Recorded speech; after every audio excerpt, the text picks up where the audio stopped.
আমার কাছে পৃথিবীর সবথেকে বেকার জিনিসের লিস্ট আছে যেগুলো বড় লোকরা কিনেছে। এইসব স্মার্ট ফাইন্যান্সিয়াল ডিসিশন। না, এরকমটা নয়। এই লোকটা কলার উপরে $1,00,000 খরচা করেছে। এই লোকটা একটা বড় ডাইনোমেক্স স্যুট কিনেছে, আর এই লোকটা এর উপরে $100 মিলিয়ন খরচা করেছে। আমি তো জানিও না এটা কি জিনিস। শুরু করা যাক এই $1,000 বরফের টুকরোটা দিয়ে। এখানে আইডিয়াটা এটা যে বরফ Maximally chill and minimally dilute। Jimmy, আমি নিজেকে ম্যাক্সিমালি চিল ভাবি। বরফের এই টুকরোটা 15 থেকে 20 মিনিট থাকবে, আর স্পিরিটের দারুণ টেস্ট এনজয় করার জন্য আপনার হাতে অনেক সময় থাকবে। চলো ম্যাথ করা যাক। বরফের মূল্য $1,000, আর এটা 15 থেকে 20 মিনিট টিকবে, মানে $30 প্রতি মিনিট।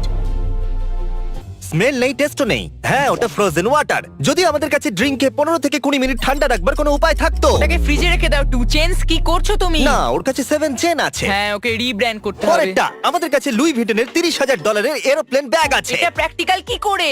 যদি এটাকে কেউ চুরি করে নেয় তাহলে হাইজ্যাক বলতে পারি? ইওর অনার, এটা চুরি ছিল না, আমরা শুধু হাইজ্যাক করেছিলাম। এটা আমি বুঝতেই পারছি না। $30,000 জন্য এই জিনিসটা ওরা দরকার। তুমি একদম ঠিকই বলেছো। যদি এই কোচে ইঞ্জিন থাকে তাহলে এটা উঠতেই পারে, তাহলে বুঝতে পারতাম। এটা $50,000 হাভার গলফ কার্ট। এটা আবার কি? এটা তো শুধু ও ওহ। মাই গড। প্রথমে ভাবলাম এর মধ্যে এমন কি আছে। একটু মজা হয়ে যাক, চলো জলের ওপর দিয়ে যাই। ও আরে বাপ রে। বাহ, আমাকে 1 মিনিট দাও বোঝবার জন্য। হয়তো সবাই ঠিকই বলে, গলফিং করতে খুবই মজা আসে। এটাই সঠিক সময় যে তুমি বলতে পারো বুড়ো হোয়াইট লোকেরা সঠিক বলে, আর তুমি ভুল হবে না। আমার মনে হয় না এই জিনিসটাকে আমাদের লিস্টের মধ্যে রাখা উচিত। আমরা এটাকে smart things Think rich Rich people People broad Broad ভিডিওতে দিয়ে ভিডিও দেব। তাড়াতাড়ি আসবে। ও, এটা ড্রিফট করতে করতে আসছে। এটা দুর্দান্ত। আমার এটা চাই। আর এটা হয়তো গলফ কোর্সের এই, জন্য ভালো। যে এটা বানিয়ে থাকুক আমাকে টুইট করো এক্ষুনি, আর আমাকে একটা দিয়ে দাও। এটা $75,000 পোষ্য টাইগার, যার দাম এই ঘরটার থেকে অনেকটা কম যেখানে আমরা এখন রয়েছি। তাই টাইগার পুষতে চাইবে নাকি এই রুমের মধ্যে এক রাত্রি কাটাতে চাইবে? আমি টাইগারকে ভয় পাই। ও মাই গড, মাইক টাইসন এমনই একজন লোক যার কাছে পোষ্য টাইগার আছে। 1 মিনিটও দেখছে ও আপনার শরীরের যে কোনো অংশ খেয়ে নিতে পারে। তারপর 20 মিনিট বাদে ও আসবে, আপনাকে চাটবে, আপনাকে খুব সাবধানে থাকতে হবে। তোমাকে সাবধান থাকতে হবে। ওটা একটা tiger. Tiger tiger Mike Tyson, তোমাকে সাবধান থাকতে মাইক হবে। টাইসন একমাত্র লোক যে টাইগারকে বুঝতে পারছো তো, ওর আসল জায়গা দেখাতে পারে। টাইগার যদি রেগে যায় তাহলে টাইসনের 5 পড়বে 1 2। এবার আমরা সেই সমস্ত জিনিসের কথা বলবো যার দাম এই হোটেলের এক রাতের থেকে বেশি। আর এবার আমরা শুরু করব $1,20,000 ইজিপশিয়ান ফিশ ট্যাঙ্ক দিয়ে। ও তুমি তো একদম ওর মতনই আওয়াজ করবে। সত্যি আমি এটা প্রথমবার দেখছি। আরে শ্যাক কি এটাকে কিনে নিয়েছে? হ্যাঁ, এটা এই ট্যাঙ্কের জন্য খুবই বড় ফিশ। ঠিক বলেছো, এই ট্যাঙ্কটা মাছের জন্য ছোট লাগছে। যেন ফিশ ট্যাঙ্কের 1/5 পার্ট। মাছের কাছে ঘোরার জন্য শুধু 2 ফুট জায়গা আছে। না না, ওর কাছে দুটো পা নেই, ওটা ফিন। আমি সত্যি বলছি, এই রুমের বদলে ওই ফিশ ট্যাঙ্কটা কিনতে আমি বেশি পছন্দ করব। কোনো খারাপ চুক্তি নয়। যদি মাছ ভালোবাসো তো তাহলে $1,20,000 দিতে কিন্তু হবে। তোমার ফিশকে ভালোবাসতে হবে, আর ইজিপ্টকে। আর $1,20,000 থাকতে হবে। Diamond hot wheels, hot wheels. এর মূল্য $1,40,000। তুমি জানো এটা আমার জন্য কতটা ইম্পর্টেন্ট। শুক্রবারে এই হিরে দিয়ে ভর্তি 18 ক্যারেট সোনার এই হট হুইল কারের ওপেনিং করা হয়েছিল। কিরকম হবে যদি আমরা ওটা কিনে নিই আর ক্রিসের ছেলে টাকারকে ওটা দিয়ে দিই? কিন্তু আমরা বলবো না ওটা $1,40,000। আর তারপর এক সপ্তাহ পরে আমরা ক্রিসকে বলবো যে টাকার $1,40,000 কারের সাথে খেলছে। টাকার এমন একটা গাড়ি নিয়ে খেলছে যে তার দাম ক্রিসের আসল গাড়ির থেকেও বেশি। এবার একটা কলা দেখবো যেটা দেওয়ালে আটকানো আছে, আর এর মূল্য হলো $1,50,000। ওদের মধ্যে একটা $1,20,000 বিক্রি হয়েছে, তৃতীয়টা $1,50,000 বিক্রি করার আশা আছে। একটা কথা বলবো, আমিও আর্টে যেতে চাইবো। আমার প্রথম পিস যেটা আমি বেচতে চলেছি সেটা হলো মনস্টার ক্যান, $2,00,000। ও $1,90,000। এরপরে দেখা যাক $250,000 বাংলো ডগের জন্য। ও, একেই বলে মূল্য। মজা তো করছে না তাই না? ভাই কি, এর বাড়ি তো আমার বাড়ির থেকেও অনেক ভালো। এখানে 5টা ডগস থাকে জানো। আমি একটা মিনি ডগ হাউস বানাবো আর 5টা ডগকে অ্যাডাপ্ট করে নেব। এটা আমার স্বপ্ন। এটা আমারও চাই, কিন্তু ক্যাটদের জন্য। এটা $5,75,000 রোবোসরাস। এটা তো অ্যানিমের মতো। এটা $5 মিলিয়ন কেন নয়? কি এটার মূল্য ল্যাম্বরগিনি থেকে কম? আরে তা কিভাবে? আরে এর কাছে ফ্লেম থ্রোয়ারও আছে। এটা কি ধরনের পাওয়ার রেঞ্জার ভাই? আমি শুধু এটাই বলবো যে যে জিনিস এটাকে এটা? বানায় আমাকে টুইটারে ডিএম করুক যাতে আমিও এটা কিনতে পারি। তাড়াতাড়ি 1 মিনিট। এগুলো হলো সেই বেকার জিনিস যেগুলো বড় লোকরা কেনে। হ্যাঁ, হ্যাঁ। তাহলে ছাড়ো এগুলো আমার চাই না। আমি আরে এগুলো কিনতে তা চাই কেন? না। তুমি এখন পিছু পা আরে না হচ্ছো। না, উপস উপস। এ কি আমাকে নিয়ে ইয়ার কি হচ্ছে? সিরিয়াস হয়ে যাও। আমার মতে এটা বোকামো। কোন মূর্খই এটা কিনবে। না, সে তুমি যে এটা তো বিরোধী শুধু- হও না কেন, কিন্তু এটা টাকা নষ্টই বটে। এই গাড়িটাকে নষ্ট করে দিচ্ছে। ওর কি ক্ষতি করেছে? হয়তো অ্যাটাক অন টাইটান্স এর অংশ এটা। ওকে, এটা যে বানিয়েছে আমাদের অ্যাটাক অন টাইটানের মতো কিছু বানাতে না, হবে। আমরা বড় লোকদের নিয়ে মজা করছি। যদি আমি একটা মূর্খ ধনী মানুষ হতাম তাহলে আমি এটাই বলতাম। একদম, এই হলো কথা। একদম ঠিক বলেছে। এটা $1 মিলিয়ন মাছ ধরবার বড়শি। না, ম্যাকবার্নি ইনি হলেন ইনভেন্টর আর ডিজাইনার এই $1 মিলিয়ন বড়শির। আর বন্ধুরা, এটা সত্যি $1 মিলিয়ন। ওনাকে এটা 4 বার বলতে হলো যেন লোকেরা রোজ $1 মিলিয়ন নকল হিরের বড়শি বানায়। আরে ভাই, এটাই তো আসল।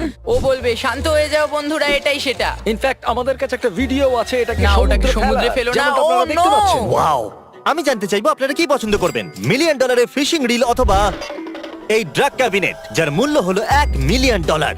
আমরা এই পুরো ভিডিওটা এই রুমেই করতে পারি। এতে সেন্সর লাগানো আছে আর যদি তুমি এটাকে জোরে প্রেস করো তাহলে সিকিউরিটি লোকেরা চলে আসবে আর তুমি গেলে। কাল তুমি কি এটা ওপেন করবে? একদম। তোমাকে ক্যামেরা দেখা যাচ্ছে? আরে না, $1,000,000 বর্ষি নাকি এটা? এরপরে হলো একটা এনএফটি যেটা 2.9 মিলিয়নে বিক্রি হয়েছে। এটা টুইটারে সবার প্রথম টুইট ছিল। প্রথম টুইট ছিল কি আমি সেটাও জানি না এটা কি ছিল। ও টুইটারটাও ঠিক করে এটা লেখেনি। কোনো মূর্খতা ছিল না কারণ ওই টাকাটা চ্যারিটিতে গেছিল। এটাকে $280 আবার বিক্রি করা হয়েছিল। কি? ওয়াও, এর উপরে তো সিনেমা হওয়া উচিত। একটু ভাবো একটা এনএফটির জন্য 2.9 মিলিয়ন পে করা আর তারপরে 1 বছর পরে এটাকে 280 তে বেচে কোথাও দেওয়া। না কোথাও একে নিয়ে ডকুমেন্টারি হবে। এটা মজাদার ছিল। প্রথমে বাড়ি বিক্রি, তারপরে আসবাবপত্র, তারপরে এনএফটি কিনলো আর শেষে শুধু পাউরুটি কেনার টাকা থাকলো ব্যাস। টেকনিক্যালি এখনো অবধি এটা সবথেকে বাজে ডিল। এটা এখনো পর্যন্ত সবথেকে খারাপ ইনভেস্টমেন্ট হওয়া উচিত। এরপরে দেখবো একটা ফ্রোজেন শার্ক যেটা কাল একটু এদিকে এসো। এই ব্যাড বয়ের মূল্য হলো $3 মিলিয়ন। এটা তো একটা রিয়েল শার্ক। এই শার্কটা এখানে কবে থেকে আসলে আছে? দুটো আসল শার্ক আছে। ও দেখো এটা চ্যান্ডলারের সাথে পাওয়া যায়। এটা পৃথিবীর সব থেকে দামি হোটেলের ঘর কারণ এখানে ক্রেজি আর্ট ওয়ার্ক আছে আর আমি এখনো বুঝতে পারলাম না এটা আসলে $1 মিলিয়ন কেন। বেকার জিনিস। এটা হলো পৃথিবীর সব থেকে বড় SUV $3 million. Alright mad max, এটা ও কি? মাই গড! আচ্ছা, এই এক্সট্রা টায়ারগুলো এই জন্য আছে যাতে বাকি 10টা টায়ার পাংচার হয়ে গেলে এগুলো ইউজ করা যায়। ওগুলো শো পিস। ওয়াও! সামনের অংশটা কিসের জন্য? মানুষের জন্য তো জায়গায় নেই, এটা ফালতু। এর থেকে ফালতু জিনিস আমি আগে এটা কি দেখিনি। 3.7 মিলিয়ন সোফার থেকেও বেশি ফালতু? এমনকি এই সোফার জন্য সিকিউরিটি গার্ডও আছে। তাহলে বলুন এই 3.7 মিলিয়নের সোফাটা কি এই লোকটার সাথে সেফ আছে? যদি আমি একটা চোর হতাম আর এটাকে গার্ড দিতাম তাহলে আমি এটাকে চুরি করে নিতাম অবশ্যই। এই সিকিউরিটি গার্ডকে আমি আমার বাচ্চা দেখাশোনার জন্য রাখতাম। এই সোফার সুরক্ষার জন্য তো এই রাখতামই না। লোকটার কাছে আমি চাইবো যে আমার ছেলের কাছে হিস্ট্রি পড়ুক। আর এই সোফাটাকে চুরি করবার চেষ্টা করবে না। একজন লোকাল হিস্ট্রি টিচার এটাকে রক্ষা করছে। এটা কি একটা মেটাল এর সোফা? কোনো মানেই হয় না। এখন এটা এত ভ্যালুয়েবল যে এটাতে বসার কোনো অনুমতিও নেই। কি?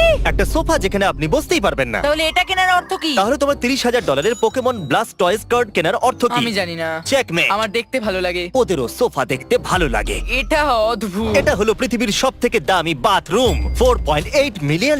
চলো, কেউ তো বাথরুমের গুরুত্বটা বোঝে। এগুলো কি গোল্ড? অফ কোর্স, Gold এর trash can? হ্যাঁ, কাম অন। সত্যি $4.8 মিলিয়ন বাথরুম আর এই ফালতু হ্যান্ড ড্রায়ার? আরে এক মিনিট অ্যাসোসিয়েটেড প্রেস আসলে এটা কেন করলো? এরকম কি করে করতে পারে? জানি না, কিন্তু এই লোকটা হয়তো প্রমোশন পেয়েছে। এটা $15 মিলিয়ন একটা প্রাইভেট জু। সত্যি কথা বলতে জু এর জন্য $15 মিলিয়ন ঠিকই আছে। ওকে, ওখানে জিরাফও আছে। ওকে, এটা দুর্দান্ত। এক মিনিট, ওখানে ব্রাউন বিয়ার আর জিরাফ একসঙ্গে বসে আছে।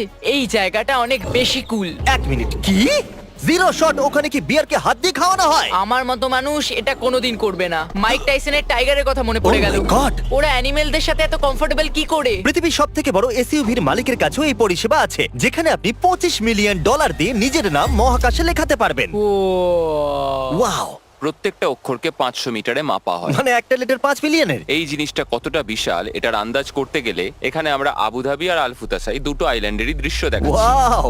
কি দারুণ! জানো তুমি, যদি আমার কাছে 25 মিলিয়ন এক্সট্রা থাকে তাহলে আমি হয়তো ওটা কিনে এটা নেব। দারুণ লাগছে, কিন্তু দেখবে কি? ওদের মতো বড় লোকরা এটা নিয়ে চিন্তাই করে না। ওদের অ্যাসিস্ট্যান্ট হয়তো দেখে, মালিক তো জুতে এনজয় করে। তাও আবার 5 বছর বাদে উধাও হয়ে গেল। সত্যি সব টাকা জলে চলে গেল। খুশি হয়েছি আমি $25 মিলিয়ন বাঁচিয়ে এটা নিয়েছি। হয়তো এখন অবধি সব থেকে বেকার ইনভেস্টমেন্ট। কারেক্ট। এবার $42 মিলিয়ন আশ্চর্যজনক ঘড়ি যার মালিক হলো জেফ বেজোস, আর এই ঘড়িটাকে আগামী 10,000 বছর চালানোর জন্য বানানো হয়েছে। দিনরাত থার্মাল সাইকেলস। এটা মানুষের হস্তক্ষেপ ছাড়াই 10,000 বছর পর্যন্ত সময় চিহ্নিত করবে। যখন পৃথিবীর বড়লোকদের মধ্যে একজন আশ্চর্যজনক ঘড়ি বানানো শুরু করে তখন একটু ভয় পাওয়া উচিত। শেষ জিনিসটা যেটা বড় লোকরা কিনছে, আমি যদি বড় লোক হতাম তাহলে কোনোদিনই কিনতাম না। এই সব কিছুই কেনা আসলে বোকামি। সেটা হলো একটা মেটাল বানি। মূল্য গেস করুন। No idea. শুনে নিন, $91 মিলিয়ন। এটা কি ছোট? ওরাও সেটা বলছিল। ও, এটা তো খুবই ছোট। তাহলে জেফ কুনসের এই স্কাল্পচার 91 মিলিয়নে বিক্রি হয়েছে। ওয়াও! যদি আপনারা এই লিস্টে থাকা জিনিসগুলো কিনতে আমাকে সাহায্য করতে চান তাহলে নিকটবর্তী ওয়ালমার্টে যান আর ফেস্টিভ্যাল কিনে নিন। পুরো আমেরিকাতে ওয়ালমার্ট আমাদের ফেস্টিভ্যাল চকলেট এখন বিক্রি করে, আর আমরা কিছু এক্সক্লুসিভ ফেস্টিভ্যাল কুকিজও রেখেছি যেগুলো আপনারা ওয়ালমার্ট থেকে কিনতে পারবেন। এক্ষুনি কিনে নিন।